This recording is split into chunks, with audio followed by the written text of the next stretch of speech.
What's up, ladies and gentlemen? This is Hahkan from the Two Count Podcast here. Today, what I'm going to do is basically run down the final card for Wrestlemania this Sunday. So we are a few days left till Wrestlemania, and I believe we have a final card unless they add in some matches for filler. But I just wanted to kind of go through and do my final predictions of what's going to happen and my thoughts, opinions behind them. So without further ado here, the first match I really wanted to talk about was the match between Bray Wyatt versus The Undertaker. And, they've been trying to build this up for a little while now, and they are taking some interesting approaches on it. You have Bray doing most of the work, most of the promo work, and hyping it up and doing the best he can in the situation. Not featuring The Undertaker or not showing him at all is very interesting because we really don't know what's going to happen. But there's a lot of speculation. There's a lot of rumors going around about how The Undertaker is going to come out. What is he going to do? If they even have a match or not. I mean, there's a lot of weird things out there going on. But anyway, assuming that they do have a match, and I feel like Bray Wyatt needs to win this. I want him to win. I think he's going to win. But more importantly, I think he needs to win this. There really isn't anything to gain having Undertaker to win this because it just wouldn't be believable. And there's a lot of, you're going to hear me say it's not believable a lot because there's a lot of matches that if they don't turn out a certain way, it would be not only is it not believable, but it just wouldn't make any sense to me. So I feel like Bray Wyatt is going to win this one, and there's going to be a lot of great, the atmosphere is going to be awesome with this match, and the entrance is going to be great, and I'm expecting a lot of cool things to happen. So Bray Wyatt, I think, walks away with that one. The next match is probably going to be the match of the night in terms of just one-on-one wrestling, and it's Seth Rollins versus Randy Orton. I've been really enjoying what Orton has brought to the table as of late, which is a first for me, I guess. But yeah, this is going to be hyped up to be, I think, a really good wrestling match. I mean, Seth Rollins already is one of the best technical wrestlers they have on the roster right now, and then Randy Orton has really brought a lot of that brutal side back, which is awesome. So just a great all around match. I think I see Randy Orton winning this. Just kind of to, maybe put the nail in the coffin on this feud, but we don't know. It might continue. Who knows? But yeah, just looking at it, I think he wins it. The next match is not something I'm looking forward to at all. It's the AJ Lee and Paige teaming up against the Bellas. This is a really big mistake on WWE so far. There's so many ways they could have done this. I think a lot of us here at the Two Count were expecting to have a Divas title match, and not only that, but you looking at these four, I mean, why not just do a fatal four-way? Each one of these Divas have a issue with each other in the past, and why not just give them 20-25 minutes and just do a really good fatal four-way match for the title, and not to have the title defended at WrestleMania is very, very it's a big, they dropped the ball on that one for sure. So this is just going to be another tag team match, which they could have had on the Raw beforehand. And then, so there's just so many things wrong with this one. So it doesn't really matter who wins at all. I mean, a lot of people are probably not going to give a shit about this at all. But I think I see the Bella Twins probably winning this one. For whatever, like I said, it doesn't really matter. Either way it goes, I might see the Bella Twins winning this one. Maybe one of the Bellas turning on the other one. I don't know. So, anyway, moving on. The next match on this card is a pretty big match, I would say. It's Sting versus Triple H. Now, this is Sting's first match. This is his first, WrestleMania. So there's a lot of firsts here. It's very historic. It's going to be an iconic match. And I think the actual quality of the match, is going to be very good. If you haven't watched Sting wrestle, it's, I would actually say, he's older than The Undertaker, but he actually wrestles a lot better than The Undertaker. And now against someone that actually can hold its own in the ring, like Triple H, I think it's going to actually be a pretty good physical match. Now, I really wish they would have done something different here and maybe put something on the line or some kind of stipulation to this, and they didn't. Once again, another plain match that doesn't really have anything behind it at all. It's almost like it doesn't really matter as well, but it does in a sense where you really want to see these two go at it. And it makes more sense for them to make Sting win, so I think he wins. There's really no point to make Triple H win. You look at Triple H's track record, it's already not very good as it is. And he has, as we know, we all love Triple H, but he has sacrificed wins at a WrestleMania to make someone go over, etc., etc. And I think this is another one of those times that it needs to happen more than ever. Especially against someone like Sting that really needs that win, I think. So I think Sting walks away with this one. So, moving on. We have a really cool match. I think it's building up to be really, really awesome. I think a lot better than last year so far, I think. Which is the Andre the Giant Memorial Battle Royal. Now, this match is not for a title or anything. It's basically to get all the mid-carders on TV for WrestleMania. And basically, the winner of this Battle Royal, all these guys in the ring at the same time, wins the trophy and is the new Andre the Giant Memorial winner. So far, I believe we actually have a good amount of people announced for this one. You have the Ascension, Kane and Big Show. The primetime players, Miz and Mizdow, Swagger, Ryback, Axel, hashtag Axelmania. We love Curtis Axel here at the 2 count. I think Fandango, Adam Rose, Zack Ryder, Rowan, probably Sin Cara. Goldust, I think, got put in this one, which is a shame because I really wanted a Goldust versus Stardust match, but they did drop the ball on that. I think Mark Henry might be in it. Heath Slater.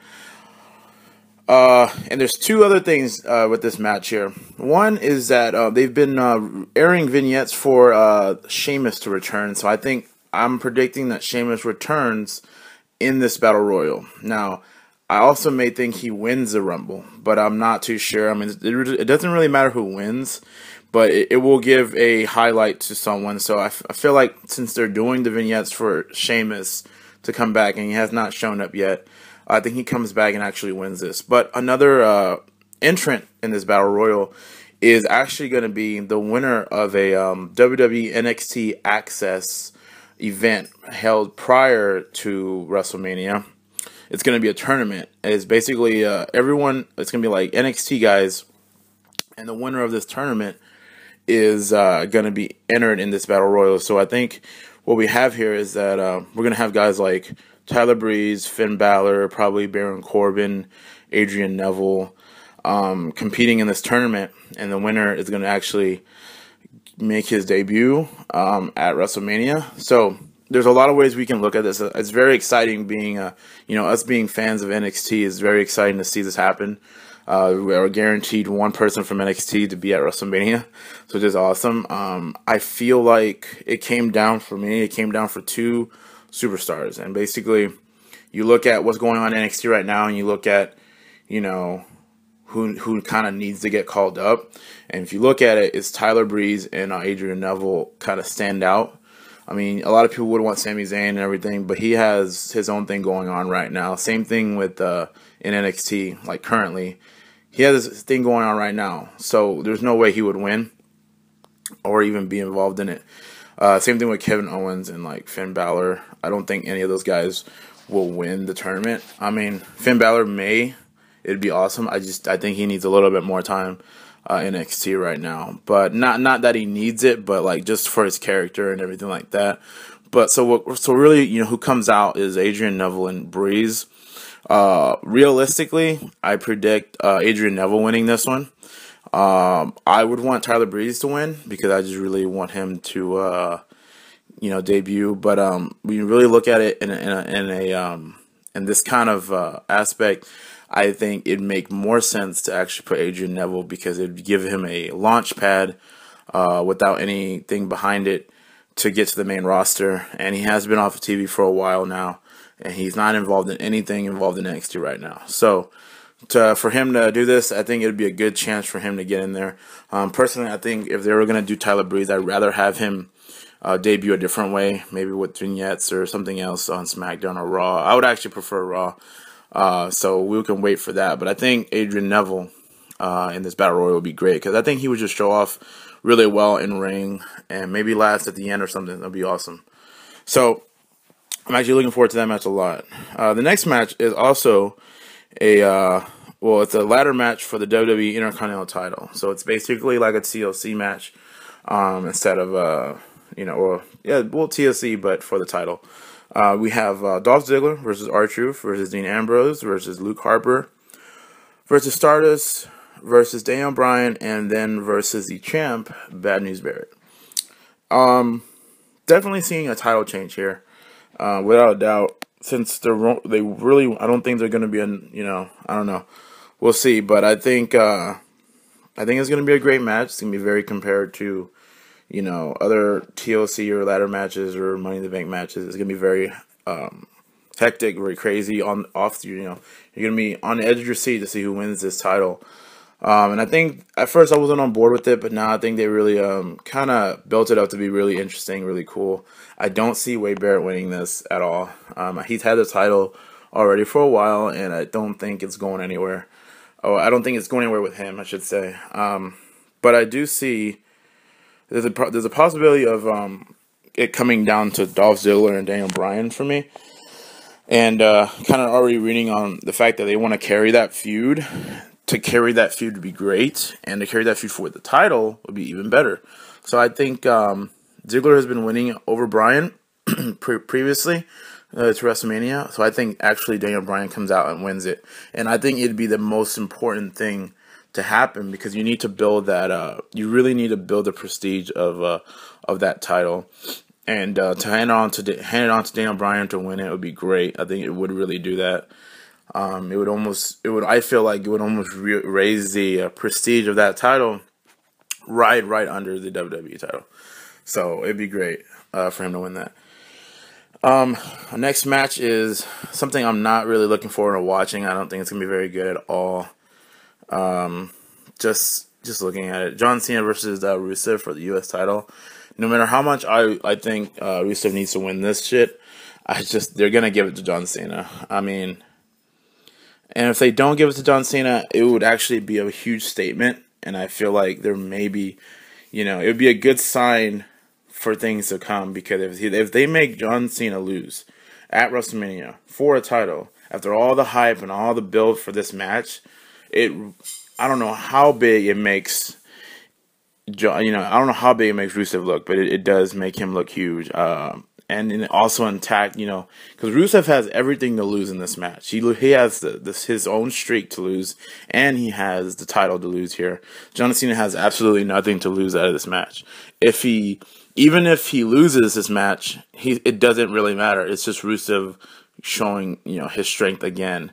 But if Rusev does lose, I mean, he loses everything. I think he loses the hype, he loses the push, the title, the streak. I mean, everything. So it'd be a very, very blow. It would be a huge blow to what they've been working on with Rusev if they make him lose. But I still think they're gonna make John Cena win at the end of the day. This brings us to our last match. The WWE World Heavyweight Title, Brock Lesnar with Paul Heyman versus Roman Reigns. It's almost impossible for me to predict this match, because it's like there's so many angles, there's so many ways they could work this. It's the last match, it's the main event. Obviously you have Seth Rollins, which I feel like he is going to lose, so there would be a good chance we will see him again later that night in some way, some form or fashion. But if I don't think he's going to cash in, to be honest with you. I don't see it happening.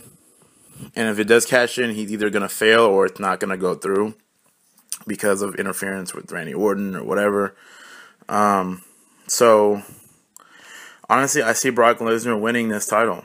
Or I see him retaining and walking out with it. I don't think it's time for Roman Reigns to win. And plus, you look at the whole Brock Lesnar re-signing and everything. I mean, he still has time, so it's like I don't see it happening. Even though how much they really want Roman Reigns to win, I don't think it's gonna happen. So basically, I can go into it more. I just don't think it's just a really hard match to predict. It's a really hard match to look at. Physically, I don't think it's going to be a good match. I think Brock Lesnar is just going to pretty much, do the same type of thing, and Roman Reigns doesn't really have any moves either. So it's like it's going to be kind of dull. But it's going to be very interesting, the outcome of this pay-per-view. So we'll see what happens at the very end. I feel like something crazy is going to happen, but we don't know yet. But anyway, guys, that was pretty much it. That was my predictions of WrestleMania 31. And you guys let us know what you think. We still have a few more days so we can get all the predictions and everything in. And you make sure you check out our videos on YouTube at the 2 Count Podcast, and on Twitter and Instagram and all the social networks. And also remember to kick out at 2.